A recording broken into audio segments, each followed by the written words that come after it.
Happiness is fleeting and life is brief, but we know that nonetheless, life can be savored and that happiness, even of the ecstatic kind, is available to us. By Christopher Hitchens. Here we are here. Today is a new day. I am Nikki G, your host. Welcome to the Lone Doctrine, a safe space to bridge the gap between your authentic self and your mental health. We are your food for thought exploration station in order to make today better than yesterday. Hello and welcome back to another week of the Lone Doctrine. I am so grateful to have you here in this moment with me right now. Let's be present. Let's make today better than yesterday, and let's bridge that gap and find those gains between your authentic self and your mental health. I am hyped up. I may or may have not had too much coffee this morning, but here we are. We're in the moment. We're moving and grooving. Let's do this. So, the past couple weeks, we have been talking about the idea of focusing on the gains instead of the gap, the positive instead of the negative, not in a way where we're wearing rose colored glasses and we're just pretending like the bad things don't exist, because we all know now more than ever, there's a lot of challenges going on, not only in our personal lives, but in the world. So it's ever, more important than ever for us to really break this stigma of mental health and break down all these prejudices and stop the constant rewriting of history and actually learn from it and move forward. That might sound controversial, but guess what? Creating a better world is something that everybody wants. And although it seems so simple, we tend to make it super complicated. It's quite baffling. Each and every day I wake up and I'm just bombarded with so much bad news. And I'm just so frustrated because I really feel like this is a little off topic rant for just a moment. Blame the coffee, because I feel like most of the problems we're facing in this world, we, the people, have created. So therefore, we, the people, can solve them. Seems easy. I know it's complicated, but a really, really great place to start is with ourselves. Getting ourselves to a healthy place, getting ourselves and continuing this idea and these choices within our lives to just strive for betterment, not necessarily strive for perfection, but strive to just be the best we can be. The least we can do is try. So, as we are shifting our focus this year to look at the solutions rather than the problems, I want to check in. How are you? Have you tried any of the exercises that I've put out there? Remember, this is a station that is connecting you to food for thought. That's connecting you to possible ways and answers that will help create this positivity and this productive movement forward in your life. I am the first person to admit I do not know everything. No one person does. And when it comes to mental health, connecting all the dots and just being open, being like a sponge to as many resources as possible, I feel is the best way forward. So here, I like to connect you. If you join us on our social media, I tend to connect to lots of different outlets, lots of different points of view, and lots of different ways to fill our cup. So, again, this month, we've been focusing on the gains instead of the gaps. And the best way to do that is the practice of gratitude. We've taken it a step further, and not only have we come up with the idea of not just writing down our gratitude, but living in our gratitude. And I would be really curious to see if you've actually done this. I answer all messages on social media, and I love sharing ideas, and I love hearing your experiences. So if you have been doing this, send me a message at Lone Doctrine all over the socials. And I would love to listen to your stories and your betterment and support you in any way I can. So as we're creating this life, this daily to do of gratitude. We also talked about not making it mindless, meaning it can get really easy to hear about these tools about write down 7 things in the morning that you're grateful for. And all of a sudden you're doing that and you're doing great and you've been doing it for weeks. And then it's just kind of second nature, which is wonderful in a sense, but then you're not really engaging. At least I have found this. Some things I lose engagement with, and that's okay. And that's a sign to say, okay, what else can I do? How can I shift this? How can I pivot? And one way we talked about, and I'd love for you to listen to the previous episodes, is living in it, telling stories about it. Really, I am grateful for running water. When you are washing your hands, living in that moment of being grateful for the running water. There is a roof over my head, walking down the hallway and recognizing that you're in a home with a roof over your head and you're hopefully safe. Because it's those little things that we take for granted. It's the tiny things that some people don't have that we feel are tiny and insignificant and normal that a lot of people would love to live the life you live and have the things you have.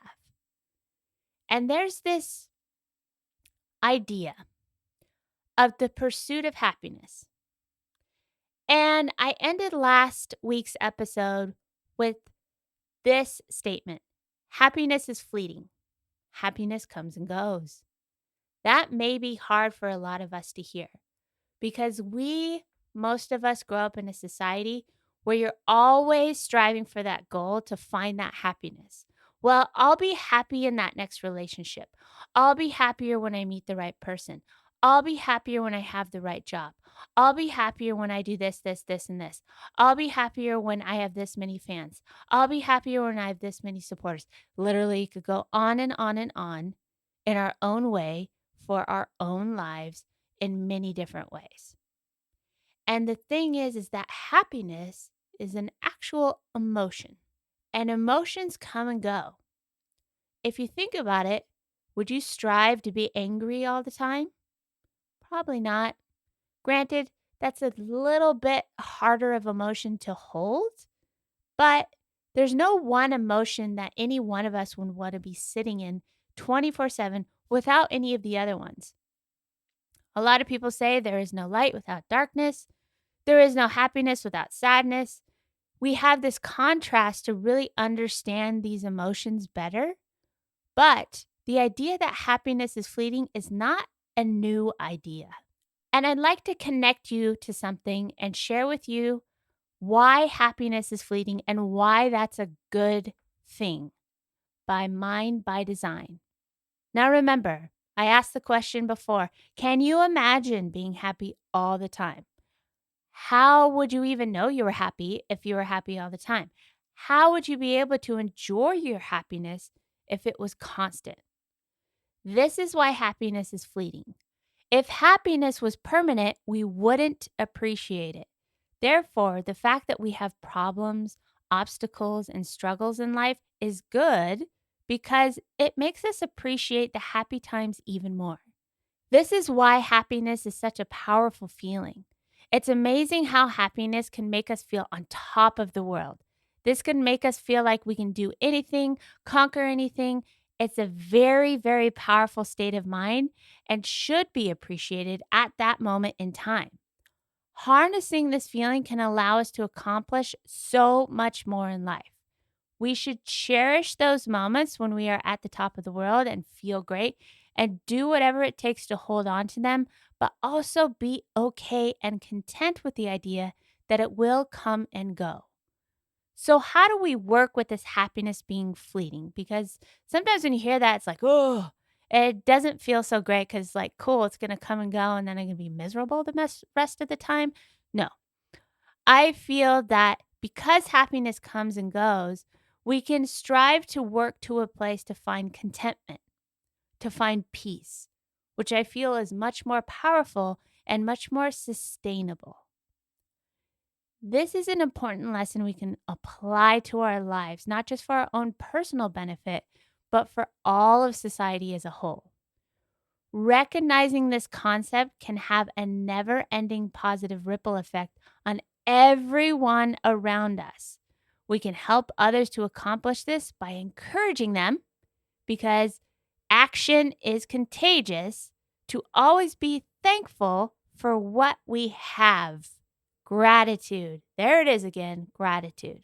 Gratitude helps you move on from your problems instead of dwelling on them. It is important to learn how not to dwell on the bad times, or even the good times, actually, but to look ahead and be hopeful for future events and possibilities.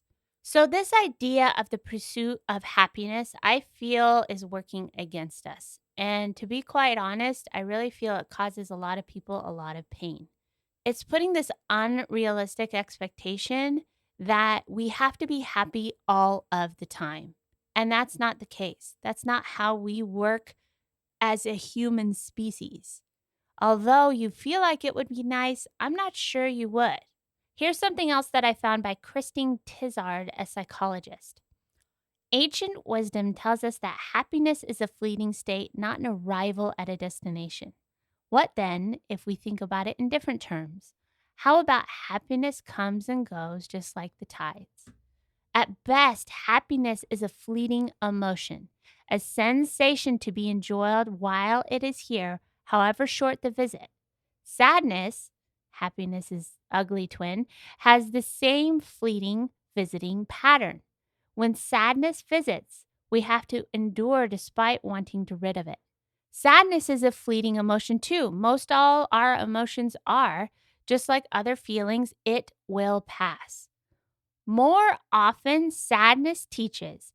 It enables us to grow spiritually and emotionally. How would we appreciate or even know happiness if sadness didn't exist? If happiness were the permanent condition, or even much wrestled for a sense of balance, where would meaning be found? How would the green shoots of personal growth burst forward? This is a very, very interesting concept, and I've been digging into it more and more and more and exploring it more and more and more. But I just want this episode to be a little food for thought. So, as you're doing your gratitude walks, as you're doing your gratitude journaling, as you're telling your stories about your gratitude, feel the happiness that comes and goes. Because the happiness of telling a story about something you're really grateful for will lift you up. And then you'll realize as you move on or move on to something else, it dissipates. And that's okay, because all of these motions will come and go.